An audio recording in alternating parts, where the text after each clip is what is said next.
Kwajo Temenka. Ya boy homoden say yensa beka Kwajo mensa brampa. Nya nti ye say abata bi no.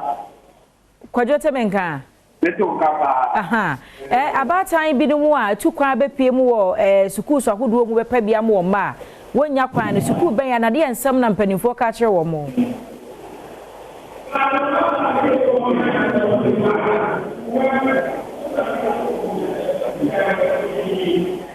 Kwajo Temenka.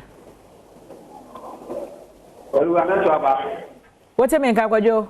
Metonka. Na meka say yenya na nti ye say abatan bi mu abedru schools bi mu wani atutu aka wonsam. E de na ekoso wo ho. Nti amachoba say esha aprofa ya bonda no be a. Awu be bra we na school ama wamba wo ko de wo ko ja admission le akoma. Nti say esha school awu abofo na wo de tembuti wo da esi suwa awu ko wa ma wo ne gwa mo asna da wo hede. Once prospectus na admission letters no na mo order boy no wa ye ansana was one man for power. Na I also say mo we dey say for schools ni dia. I don't wa baba ko na school na kana ma awu for wa ba ntam no wa ma numbers. If say dia wa ma 1 to 50 another 1 to 100. Ona wo 100 na na no wa ka kire mo there wo ko fi na o tena wa ba. Na za oba oyo ku ka tin de ko wa ofi western way alugo sefi na adi na wa ba tida sama we ke den we kire kama se sia ya kese ya technical school ku a dam na wazere ya awfo se e ko be what there ya ma na be be to go fi into ama awfo won se tutu aka won se ma won na na ma wo hu da wo ye wo men say isaka bia wo for Ghana TV studies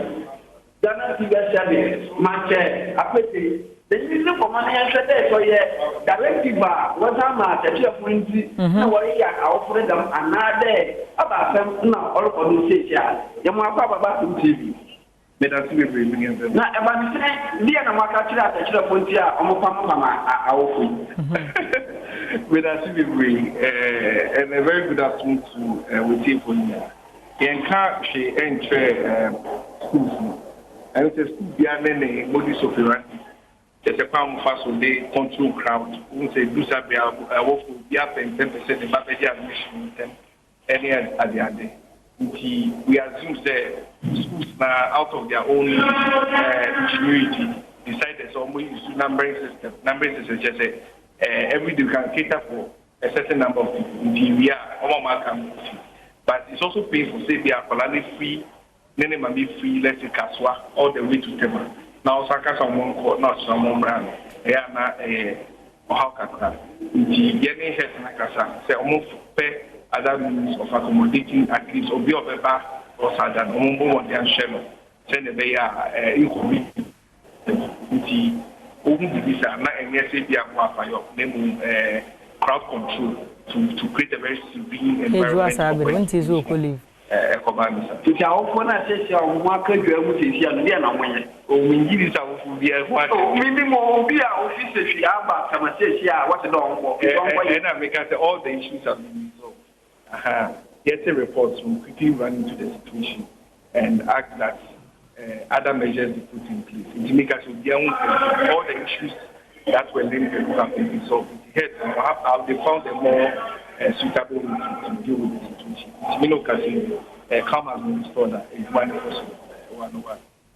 See, and that's what I was out to go into. The look of that south, I'm a year to there's a waka at a chair from Wabayan and them now. Wofuna Wapa, they I want to talk out when you talk one civil, but if I now Wafada or resolve one issue at that one.